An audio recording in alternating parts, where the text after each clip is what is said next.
ये वाकया दबई के एक होटल का है और मैं आज तक नहीं समझ पाई कि वो हकीकत थी या कुछ और।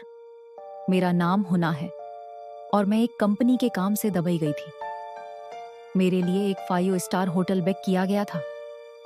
सब कुछ बिल्कुल परफेक्ट था जब तक मैंने उस कमरे में पहली रात नहीं गुजारी। रात के तकरीबन 2 बज रहे थे। मैं सोने ही वाली थी कि अचानक कमरे के टीवी खुद ब खुद ऑन हो गया।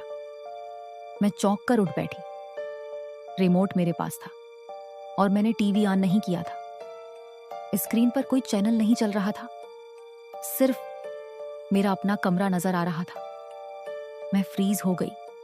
ये लाइव सीसीटीवी था, लेकिन अजीब बात यह थी, कैमरा इस एंगल से शो कर रहा था जहां कोई कैमरा होना मुमकिन ही नहीं था। मैंने आहिस्ता आहिस्ता पीछे मुड़कर देखा। कमरा बिल्कुल वैसा ही था जैसे स्क्रीन पर, लेकिन स्क्रीन पर एक चीज एक्स्ट्रा थी। मेरे पीछे कोई खड़ा था। मेरी सांस रुक गई। मैंने फौरन पीछे मुड़कर देखा, लेकिन वहां कोई नहीं था। दोबारा स्क्रीन की तरफ देखा, वो अभी भी वहीं था, आहिस्ता आहिस्ता मेरे करीब आता हुआ। मैंने फौरन टीवी बंद करने की कोशिश की, लेकिन रिमोट काम नहीं कर रहा था। फिर अचानक स्क्रीन पर वो चीज रख गई और सीधा कैमरे की तरफ देखने लगी, जैसे वो मुझे देख रही हो। फिर टीवी की आवाज खुद ब खुद ऑन हो गई और एक बहुत आहिस्ता आवाज आई, तुम मुझे देख सकती हो, उसका मतलब है मैं अब बाहर भी आ सकती हूं। मेरी चीख निकल गई।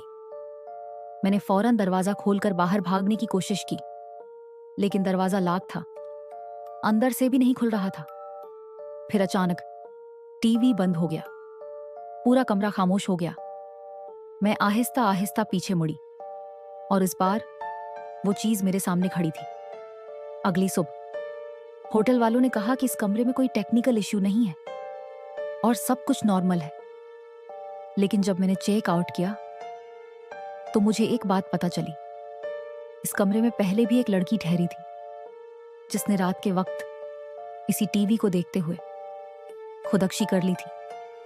और उसके बाद से वो टीवी कभी कभी खुद ब खुद ऑन हो जाता है और जो भी उसे देख लेता है वो अगली कहानी बन जाता है।